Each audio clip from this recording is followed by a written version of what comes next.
Officials have recently come out with more details on plans for the future of Boston public school buildings. Along with some closings, BuildBPS also calls for some new construction and for some of the city's public schools to be transformed. There's also an attempt to increase the number of students going to schools in their own neighborhoods. To tell us about the plan is the Chief of Staff for the Boston Public Schools, Rob Consalvo. Thank you very much for being with us, Rob. Glad to be here, Chris.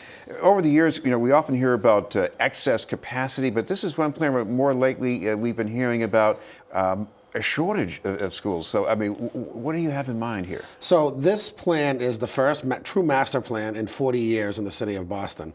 BuildBPS is $1 billion investment that's going to allow us to build schools in neighborhoods where we know we have too many students and not enough seats. It's going to allow us from an equity lens to make sure that we're building those schools to meet the demand in our high needs neighborhoods, addressing high needs students. At the same time, we're going to be building 5 new schools across the city, and we envision 12 new builds or renovations by the year 2027, either in progress or in construction.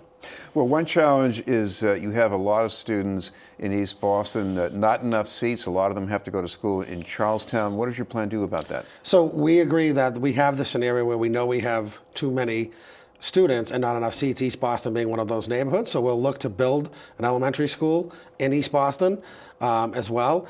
This is a plan that will allow us to not only build 21st century learning environments in schools all across our city, we will also invest in the current existing schools. In the BuildBPS plan, there's something for everyone. And what we mean by that is if you're not a school that gets a new build or major renovations, we're going to continue to invest BuildBPS dollars in things like school door locks, cameras and safety equipment, things like new kitchens under the My Way Cafe proposal, new schoolyard initiatives. All schools will benefit from BuildBPS. At the same time, we recognize that we have too many grade configurations, and that we need to have a grade reconfiguration in order to make fewer transitions for families in our system. We believe in a system of K to 6, 7 to 12, K through 8, 9 through 12, and some K5s where we have building issues that may not be able to expand. Fewer transitions for families means more stability, and it means a better learning environment for our students. Now, of course, already you've got some people in Charlestown saying, wait a minute, we got some middle schools here that we really like. I mean, what are you doing?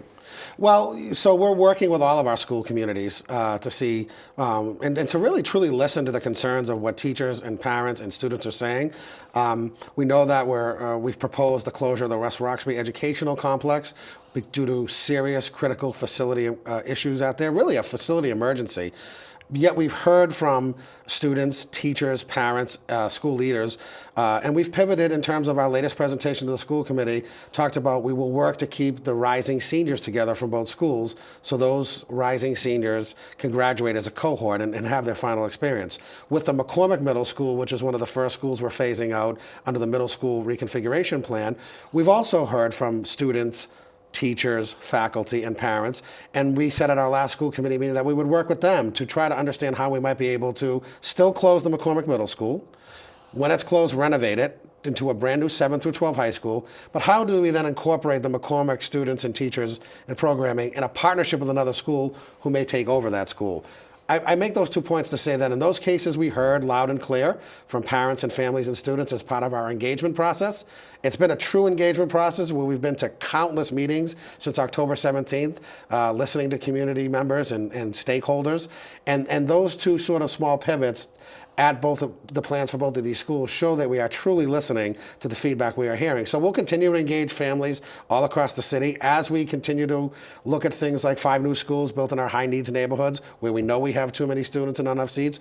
We'll work with community leaders and folks about what those 5 new builds will look like. We'll continue to listen to school communities and parents' councils and neighbors and teachers about what investments do we need to make in our current schools. And at the same time, we'll be continuing to really have this vision where we turn all of our Boston public schools into true 21st century learning environments on a predictable and transparent path that sets the stage for what we need to do going forward to always make sure we're investing in our schools. What we don't want is to not have a plan in place that leaves our schools without investment, where we know that when we know that there are potentially times where if we don't invest in our schools and disinvestment leads to things like the West Roxbury Educational Complex, which is in a dire facility emergency. We want to make sure that that never happens again. And the BuildBPS plan sets the stage for that long-term, thoughtful and thorough, transparent process to make sure every school is invested in. This is BNN News, and we're talking with the Chief of Staff of the Boston Public Schools, Rob Consalvo. As you know, officials have been frustrated in recent years with open enrollment high schools and the Voc Tech School, Madison Park. Is there anything in this plan that offers hope to people trying to make those schools better? Yeah, so we have a laser-like focus on Madison Park, and the superintendent is also completely committed to the Madison Park High School, as is Mayor Walsh. We've made a number of investments in Madison Park already in the last 4 years. These are investments in things like new roofs, a new locker room. Just this summer, we invested $250,000 in the Mel King Fab Lab, which is really in partnership with Mel King, and we're so excited about that technology and how we're investing in that. There's funding currently as we speak to do more critical infrastructure repairs. So from a BuildBPS perspective and from our commitment to investing in Madison Park High School, we are investing our capital dollars in there. And at the same time, we've been meeting with the Friends of Madison Park, the Parents Council of Madison Park, the leadership of Madison Park to continue our dialogue, our partnership, and our investment in making sure we too have a great and continue to have a great Voc Tech school there. They do a great job at Madison Park. There's amazing things happening there. There's a lot of good work being done. We need to continue to make sure we're doubling down on our investment there, and I can tell you we are. You know, this is about as big a school building project I've heard about in 40 years at least. Is the money there for this? Yep, it's $1 billion in capital funding, which, as you know, is separate from operating money. The City of Boston's budget, which is a $3 billion budget, has operating, capital, and school department. This will be part of our capital funding infrastructure, so the money's part of the capital plan. As we said, it's the first master plan in 40 years. But what I can tell you is this. One of the things we're doing better, too, in terms of funding, and I'm glad you brought it up, is we're leveraging our partnership with the Commonwealth of Massachusetts, Massachusetts School Building Authority, the MSBA. From 2004 to 2014, we only leveraged $5.9 million in reimbursements for capital projects in the Boston Public Schools. Under Mayor Walsh's leadership, since 2014, we have leveraged $117 million from the MSBA in reimbursements to fund projects that total $250 million. That means we're investing as part of BuildBPS already in our schools that currently exist.